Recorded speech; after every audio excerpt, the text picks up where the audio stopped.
ఈర్షలు, ద్వేషాలు, స్వార్థాలు, కుళ్ళు, కుతంత్రము, నేను బాగుండే చాలు, నా నా భార్య బిడ్డలు బాగుండే చాలు, ఎవడంటే పోతే నాకెందుకు, నేను అనే అహంకారమే మహాపాపాన్ని మూట కట్టుకుంది.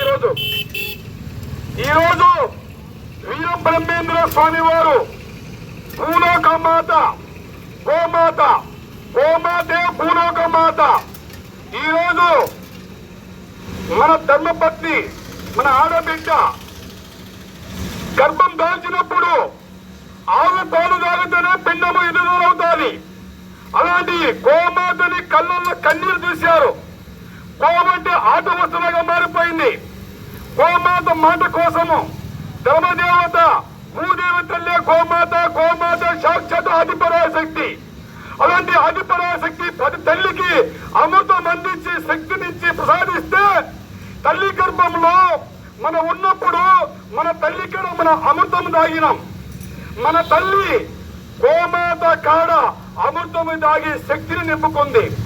అడవిలోకి వెళుతుంది, విషమిచ్చే ఆకులు నవలి మింగి ఆ విషయాన్ని కంట్రోల్లో పెట్టుకుంటుంది. కంట్రోల్లో పెట్టుకొని బిడ్డకి పాలు అందిస్తుంది. మన తల్లి గర్భంలో ఉన్నప్పుడు మన తల్లి వాళ్ళ అమ్మ కాడ పాలు తాగింది, మన తల్లి కాడ మనం పాలు తాగినాం. అందుకే ఆత్మకి కులం లేదు, ఆత్మకి మతము లేదు, ఉండేదే ఒకటే అమ్మ. అందరికీ అమ్మే. అక్కడ కులము చూడదు, మతము చూడదు. బంగారు తల్లి గోమాతను ఈరోజు మనము సంపరించుకుంటున్నాము కదయ్యా. 250 రకాల జాతులు గో సంతతి పూర్తిగా కనుమరుగైపోయింది. ఓ పక్క జలప్రలయాలు వాణ్ణి ఇస్తున్నా, ప్రకృతి హెచ్చరిస్తున్నా. చెప్పాడు వీరబ్రహ్మేంద్ర స్వామి అమెరికా గురించి.